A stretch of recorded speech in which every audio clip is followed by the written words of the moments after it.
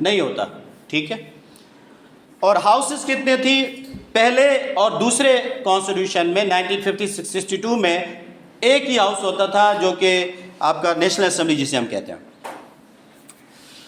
اور دوسرے کانسٹیٹیوشن جو ہے وہ آپ کا بائی کیمرل تھا جس میں 2 ہاؤس ہیں، آج بھی ہیں، نیشنل اسمبلی اور سینیٹ کہلاتے ہیں. اور پہلے 2 کانسٹیٹیوشن میں یونی کیمرل تھا. نیم آف اسٹیٹ کا نام کیا تھا؟ یہ تینوں کانسٹیٹیوشن میں سیم ہے، Islamic republic of Pakistan. 23 March 1956 کو پاکستان کا نام اسلامک ریپبلک آف پاکستان رکھا گیا. تو نیشنل لینگویج جو ہے پہلے 2 کانسٹیٹیوشن میں اردو اور بنگالی تھی، کیونکہ بنگالی ہم سے الگ نہیں ہوئے تھے. تو تیسرے کانسٹیٹیوشن میں صرف اردو ہے کیونکہ وہ بنگالی ہم سے الگ ہو گئے. اور ریئل ایگزیکیوٹو جو ہے پہلے کانسٹیٹیوشن میں بھی پرائم منسٹر ہوتا ہے، آلدو پریزیڈنٹ بھی اس کے اندر مزہ تھا، لیکن اصل پاور جو گورنمنٹ چلانے کے ایڈمنسٹریٹو پاور، جیسے ہمارے پاس ایڈمن ہوتا ہے نا، تو یہ ایڈمن اس کے پاس ایگزیکیوٹو یا ایڈمنسٹریٹو پاور ہوتے ہیں، تو وہ ادارے کی جو جتنے بھی کام ہوتے ہیں وہ وہی کرتا ہے. اور نیکسٹ جو ہے وہ پریزیڈنٹ ایگزیکیوٹو پریزیڈنشیل فارم میں پریزیڈنٹ کے پاس پاور ہوتے ہیں. پرائم منسٹر کے پاور بھی اسی کے پاس ہوتے ہیں اور پریزیڈنٹ کے پاور بھی اسی کے پاس ہوتے ہیں، جیسے امریکہ میں ہوتا ہے. اور 1973 کے کانسٹیٹیوشن میں جو کرنٹ کانسٹیٹیوشن ہے اس میں پرائم منسٹر کے پاس پاور ہوتے ہیں، اور یہ ہیڈ آف گورنمنٹ اور ریئل ایگزیکیوٹو کہلاتا ہے. ہیڈ آف گورنمنٹ اور ریئل ایگزیکیوٹو. اور پریزیڈنٹ جو ہے وہ ہیڈ آف اسٹیٹ اور ٹیٹولر کہلاتا ہے. ٹیٹولر جو ہے نا وہ ایگزیکیوٹو کہلاتا ہے، یعنی کہ ریئل نہیں ہوتا. میتھڈ آف الیکشن کیا تھا؟ Direct voting. یہ آپ کو کانسیپٹ پتہ ہے کہ ڈائریکٹ ووٹنگ کا مطلب ہے پبلک ووٹ کرے، جب بس اتنا سا پبلک ووٹ کرے منسٹرز کو، منسٹرز ووٹ کرے پرائم منسٹر کو، یہ ہے ڈائریکٹ ووٹنگ. انڈائریکٹ ووٹنگ جو ہے 1962 کے کانسٹیٹیوشن میں تھا. یہاں پر پبلک منسٹرز کو ووٹ نہیں کرتی تھی، نہ پریزیڈنٹ کو ووٹ کرتے تھے، بلکہ یہ 80,000 BDs بیسک ڈیموکریٹس، ناظم، نائب نائب کونسل، میئر وغیرہ ہوتے تھے جن کو ووٹ کرتی تھی پبلک، پھر یہ آگے جا کر ووٹ کرتے تھے. اور پھر آج ہمارے پاس یہی ڈائریکٹ ووٹنگ ہے، پبلک ووٹ کرتی ہے، کیونکہ ڈیموکریسی میں یہی ہوتا ہے کہ پبلک کی کانسنٹ لی جاتی ہے. ووٹنگ از بیسیکلی کانسنٹ، کہ آپ جو ہے نا وہ اس کو ووٹ دیتے یا نہیں دیتے. تو میں کہتا ہوں بھئی کربلا کے واقعے سے ہمیں ایک ہی بات سمجھ آتی ہے، مجھے تو یہی سمجھ آتی ہے کہ جس کو آپ کرپٹ دیکھیں اس کو ووٹ نہ دیں. ہاں، آپ سے پوچھا جائے گا بھائی، یہ بھی امانت ہے. اور جوڈیشری تینوں کانسٹیٹیوشن میں انڈیپینڈنٹ ہے. اب انڈیپینڈنٹ کا مطلب یہ نہیں ہے کہ آزاد ہے بس جو بھی چاہے وہ کرے گی. انڈیپینڈنٹ کا مطلب ہے کہ ایگزیکیوٹو اور لیجسلیٹو سے آزاد ہے، کیونکہ گورنمنٹ کے 3 آرگنس ہیں نا، لیجسلیٹو نیشنل اسمبلی اور سینیٹ، ایگزیکیوٹو پرائم منسٹر، ٹھیک ہے نا، اور پریزیڈنٹ اس میں اس کو شامل کر دیں، اور تیسرا ہے جوڈیشری. تو جوڈیشری ان 2 سے آزاد ہے. اس 2 سے آزاد ہے مطلب کیا ہے کہ پرائم منسٹر بھی، کبھی پریزیڈنٹ بھی نیشنل اسمبلی میں چلا جاتا ہے، وہاں پر اسپیچ وغیرہ کرتے ہیں، لیکن چیف جسٹس نہیں جا سکتا، تو وہ ان سے بالکل الگ ہے.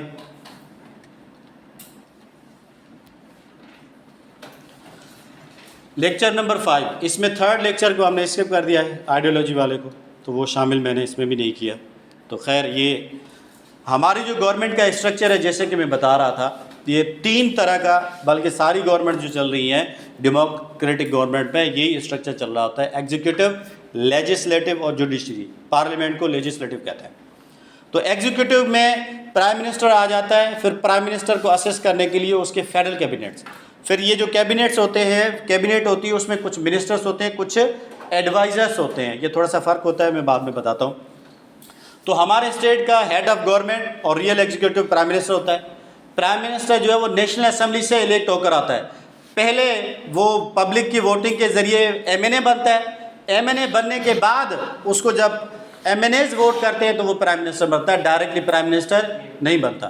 نارملی یہ ہوتا ہے کہ by the majority vote prime minister بن جاتا ہے. ان کیس آف کانفلکٹ اگر ووٹ برابر ہو جائیں تو اسپیکر پہلے الیکٹ کیا جاتا ہے، اور وہ اسپیکر ووٹ کرتا ہے، پھر جس کو چاہے وہ ایک ووٹ اپنا دے دے تو وہ جیت جاتا ہے.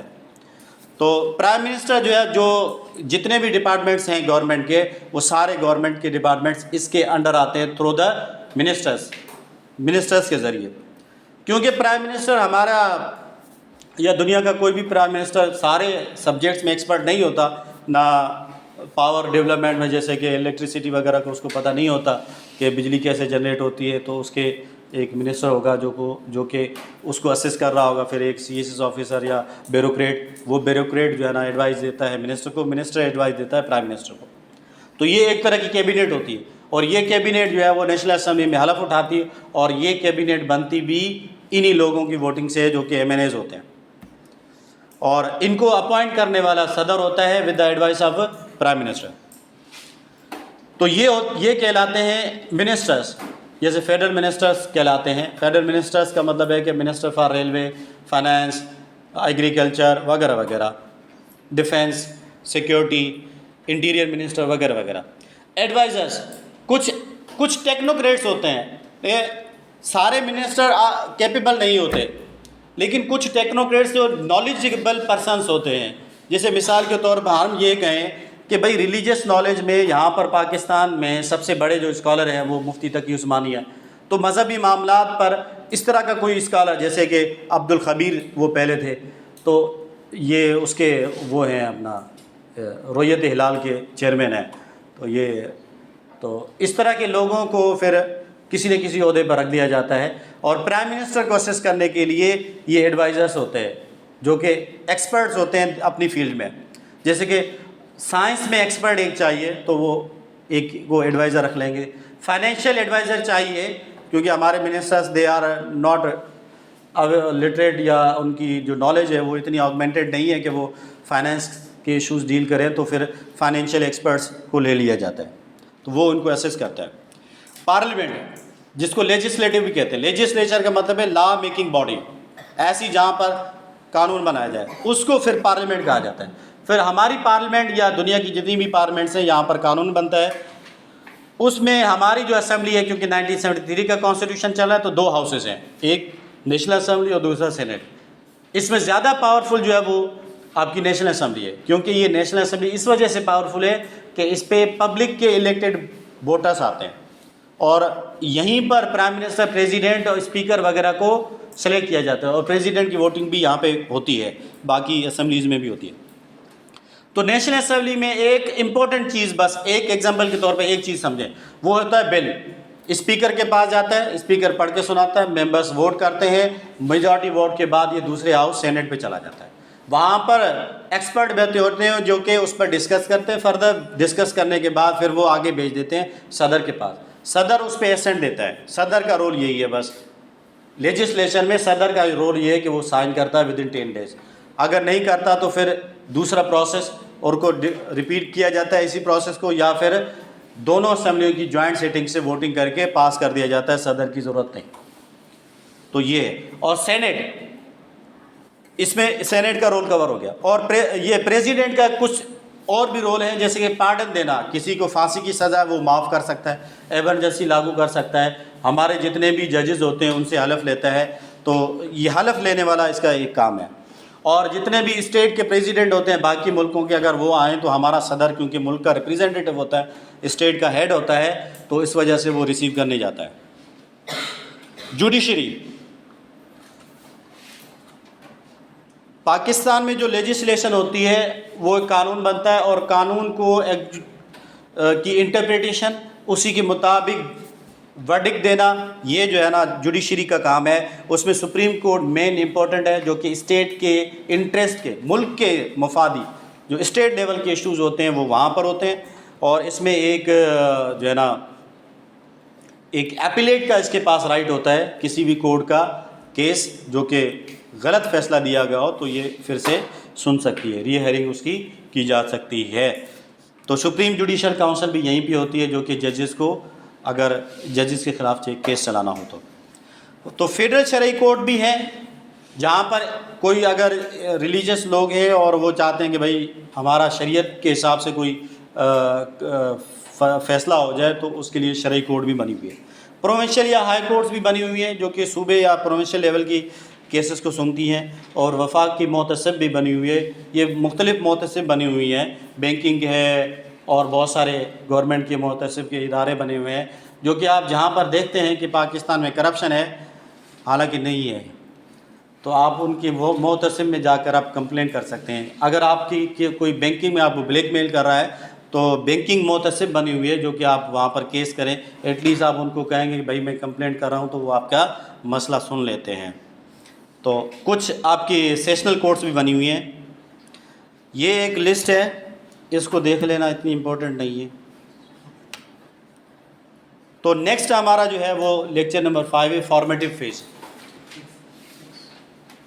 6۔ تو فارمیٹیو فیز کا 1947 ٹو 1958، 1947 میں پاکستان کے پہلے پرائم منسٹر لیاقت علی خان تھے، اور انہوں نے جو پرابلمز فیس کی تھی ان میں ارلی پرابلمز بھی آ جاتی ہیں، جیسے پاکستان کے پانی کا مسئلہ آ گیا، یہ آگے آئے گا، کشمیر کا مسئلہ آ گیا، اسی طرح جو ہے نا بجٹ پاکستان کے پاس کم تھا جو ہم نے دیکھا، پاکستان کے پاس آفیسز نہیں تھی، پاکستان کے پاس کیپٹل نہیں تھا۔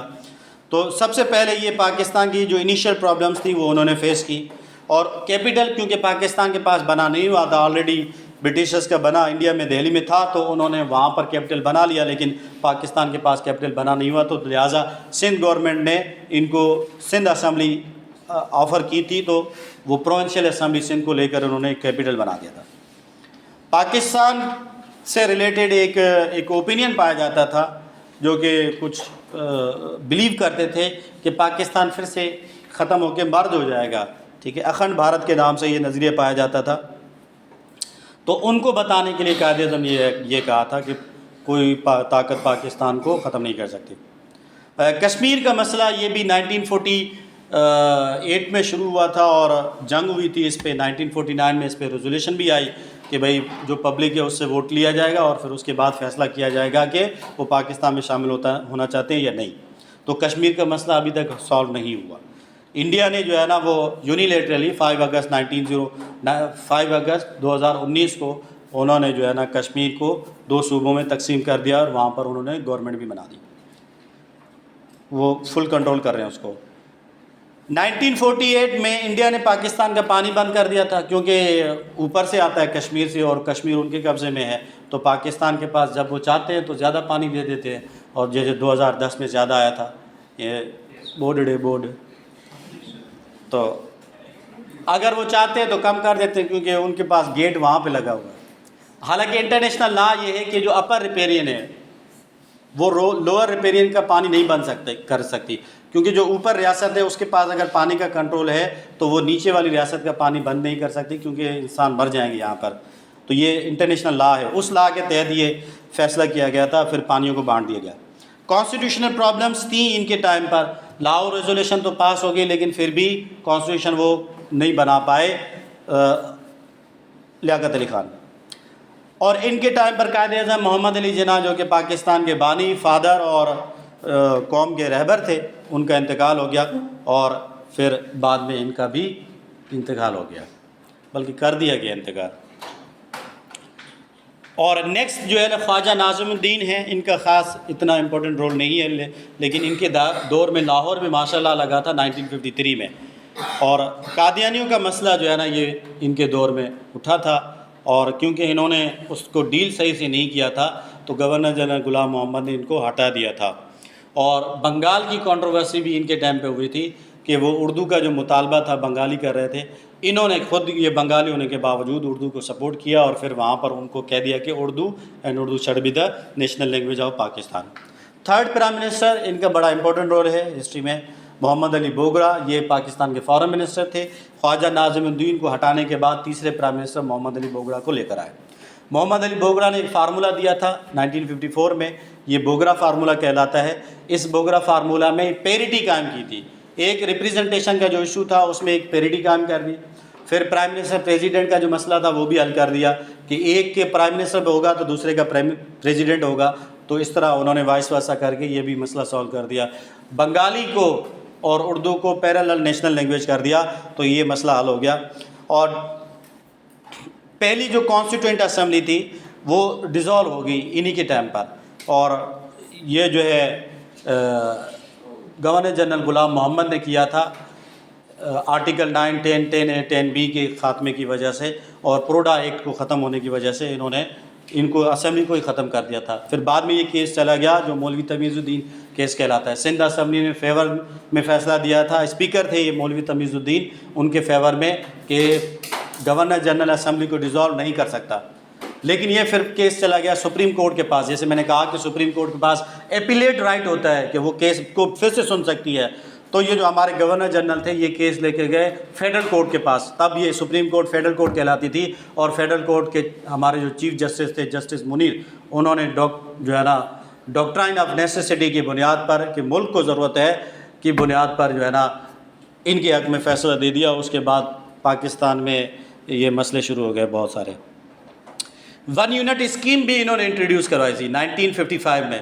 حالانکہ اس پر عمل جو ہے وہ ہمارے چوتھے پرائم منسٹر محمد علی نے کیا تھا ویسٹ پاکستان ایکٹ کے نام سے. تو پہلا آپ کا جو ہے نا سیکنڈ کانسٹیٹیوئنٹ اسمبلی انہوں نے بنائی. پہلی جو ہے نا وہ بنی تھی آزادی کے بعد, دوسری انہوں نے بنائی جس نے جا کر پاکستان کا پہلا قانون بنایا تھا, کیونکہ کانسٹیٹیوئنٹ اسمبلی کا کام کیا تھا, قانون بنانا. اور ویسٹ پاکستان ایکٹ یہ جو 1 یونٹ تھا یہ قانونی حیثیت اس کو نہیں تھی کہ سندھ صوبہ ایک پورا یہ والا ویسٹ پاکستان ایک صوبہ ہو اور ایسٹ پاکستان یہ دوسرا صوبہ ہو. پورے ملک کو 2 صوبوں میں تقسیم کر دیا جائے. ویسے تو 4 صوبے تھے اس میں یہ آپ کا بلوچستان صوبہ نہیں تھا, 1971 میں بنا. تو 3 صوبے یہاں تھے اور 1 صوبہ وہاں تھا. تو یہ تھوڑی سی ریپریزنٹیشن میں ایشو آ رہے تھے. اس وجہ سے اس پورے پاکستان ویسٹ پاکستان کو ایک صوبہ کر دیا گیا اور ایسٹ پاکستان کو ایک دوسرا صوبہ کر دیا گیا. اس کو قانونی حیثیت دے گئی 1955 میں 30 سپٹمبر 1955 میں ویسٹ پاکستان ایک کے نام سے.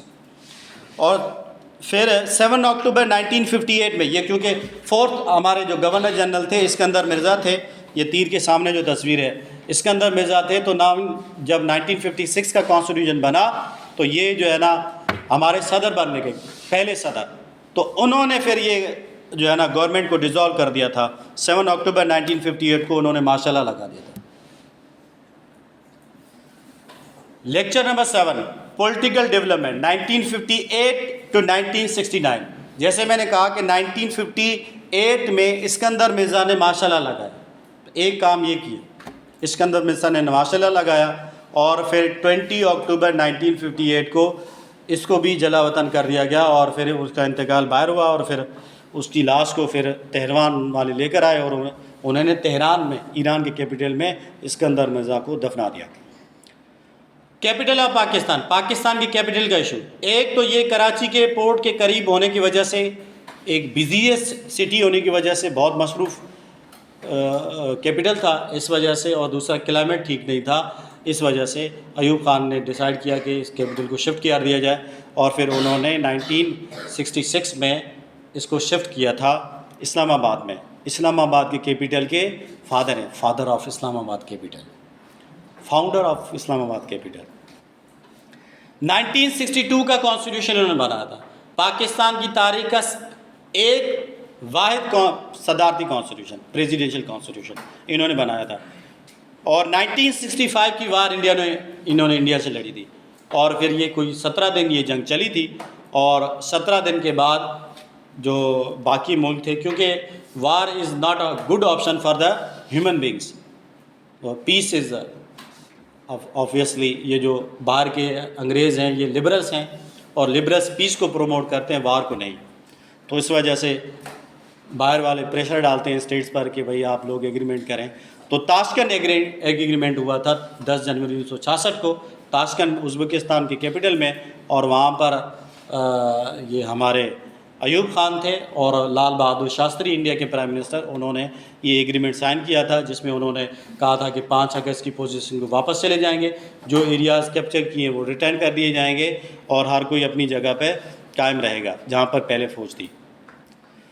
ایوب خان کا رول ختم ہو جاتا ہے کہ 25 مارچ 1969 کو انہوں نے پاور ٹرانسفر کر دی یحییٰ خان کو, اور Yahya Khan became the next chief martial law administrator of Pakistan. اور ایوب خان کے خلاف کیونکہ بہت سارے اکانومک جو فیملیز تھیں, کوئی 22 یا 21 خاندان تھے جو کہ پورے پاکستان کی اکانومی کو ہولڈ کر کے رکھ رہے تھے, اور لیبر کلاس, اسٹوڈنٹس کی کلاس, ان کے پروٹیسٹ تھے مسلسل, اور Zulfikar Ali Bhutto he was the foreign minister of Ayub Khan, اور انہوں نے بھی تاشکند ایگریمنٹ کو لے کر بہت ساری کرٹیسزم کی ان پر، اور پبلک میں جا کر روٹی کپڑا اور مکان کا نعرہ لگایا، اور 1967 میں انہوں نے یہ پارٹی بھی بنائی تھی اپنی. تو خیر پاکستان پیپلز پارٹی کی بنیاد رکھی، اور پھر انہوں نے ایوب خان کے اگینسٹ میں پروٹیسٹ کیے، اور پھر ایوب خان کو ریزائن کرنا پڑا. انہوں نے پھر ریزائن کر کے پاور ٹرانسفر کر دیے نیکسٹ کے پاس.